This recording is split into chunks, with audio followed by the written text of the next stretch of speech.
As a child, are you obligated to take care of your parents if they get sick or in their old age? For most of us, the answer feels obvious. They raised you, supported you, sacrificed for you. When they need help, it's only natural to return the favour. But family relationships aren't always that simple. What do you do if your relationship with your parents is strained? What if it was marked by conflict or neglect or hurt?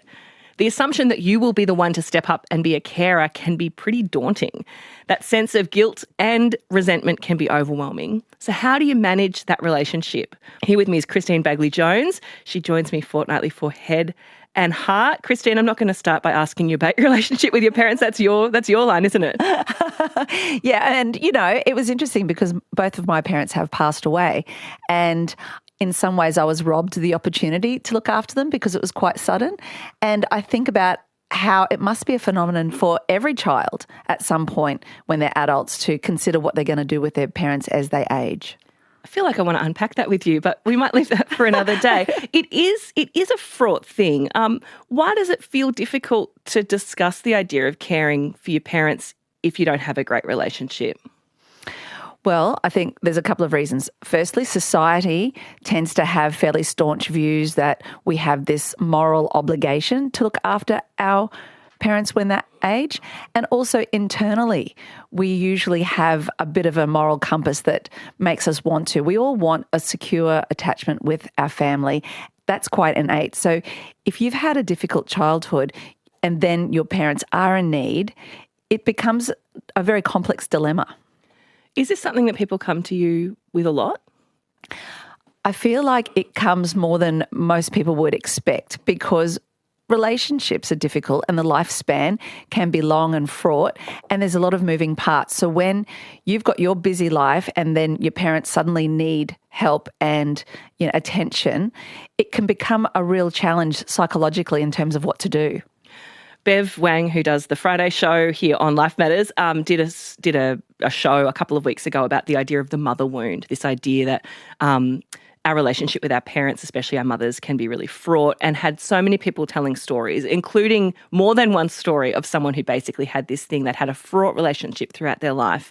They were now caring for this parent, and it was hard to be there for someone who is in need and also kind of in the background be processing this resentment. Can you talk through what's going on there? And can you imagine how challenging that is to have a degree of, say, empathy and compassion because now they're weak and in need, and also mostly you probably could justify that they did their best bringing you up. Like, perhaps their upbringing was really difficult as well. So you've got that right next to feeling resentment and old wounds that haven't been healed, and you're pressed up against those two experiences while having to come up with practical ways to support them. Yeah, real dissonance happening there. It is.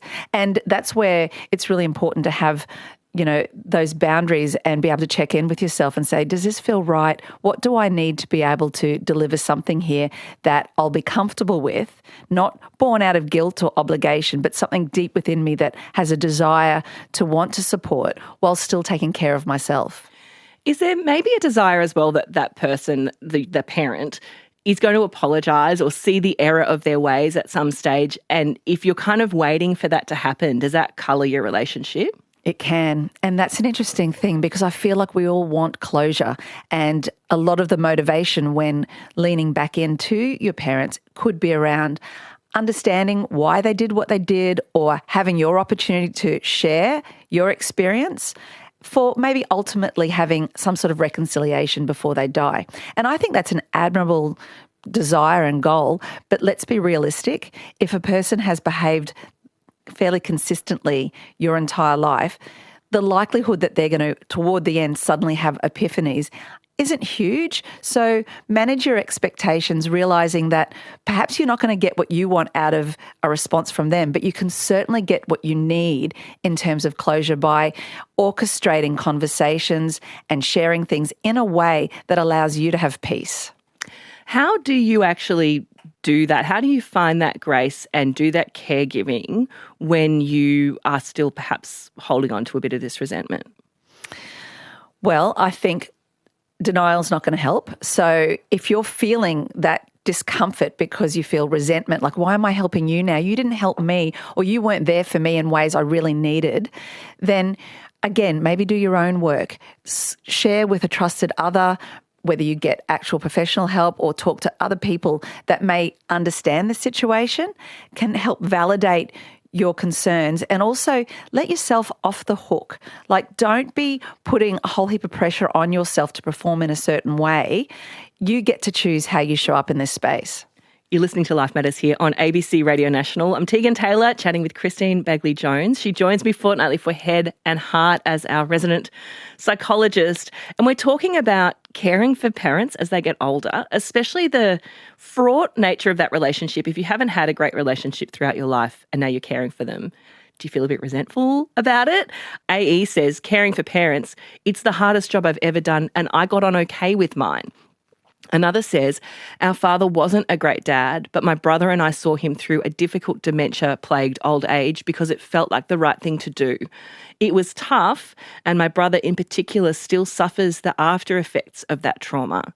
So, Christine, that sounds like the dad has gone now and they're still dealing with this.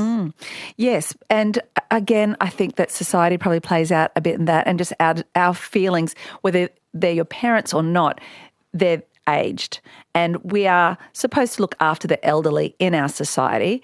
So it's really tricky. And then you see someone that has had a big impact on your life really suffering themselves, and you know, their end is near and it's not looking good. You want to support them, but you might be then also opening up wounds of that 12-year-old self, or all of the times that there's been a fracture that hasn't been resolved. You can regress almost when you're in that space because of the interplay, and that's where self-care becomes such a priority. The other thing about that text that shone out to me is the fact that dementia was a factor there, and I can imagine talking before about wanting closure and that sort of thing. If your parent isn't who they used to be cognitively, that could be even harder. It can be, because you're not going to be getting very lucid responses, but potentially they may soften. The illness itself may make them a little bit more placid, or at least more receptive just to have those in-the-moment conversations. So you might not get what you want back, but you can still share and get things out that you've kept bottled up. It's not good to hold stuff in. So in any way that you can, in a cathartic process, express what life has been like for you, it can be very healing. Another text here says, I have a parent who's a narcissist. I tried so hard, but looking after them, it backfired badly. Sometimes you need to believe the lessons you learned earlier on in life. Christine, what a tightrope to have to walk to be compassionate and care, but also protect yourself. And that's where we've got to remember that it's not a debt we have to repay. Like, just because we've been brought into the world and we have these parents, we don't theoretically owe them anything. I really believe in that saying, you reap what you sow. And a relationship over a lifespan has many years and twists and turns. And if that foundational stuff is really lacking, especially if the parent has significant mental health issues or, you know, like narcissistic disorders, you need to realise that it's not going to be your job to lean in and put yourself in harm's way. That's some pretty tough love, Christine. Like, what are you meant to do? Kick them out onto the street? Well, luckily we live in a society where we can usually get support elsewhere. And the people that I speak to are really relieved to know that they can outsource a lot of it, and you might have more of a coordinating role or broker role. The problem comes with people not understanding and people looking in and saying, why aren't you there? Your dad's unwell, and I hear that you're still going to work and doing your thing. So that's difficult then, because you have this desire to want to justify your actions. And at the end of the day, you don't have to. You have to reconcile it with yourself. If you want to share with others why you're not leaning in, you're not obliged to overshare. You might just have a couple of one-liners saying, our relationship's been very complicated, or we are not in a position where it's healthy for me to support them in a way beyond what I'm currently doing. So briefly, what are some suggestions for someone who's facing this situation?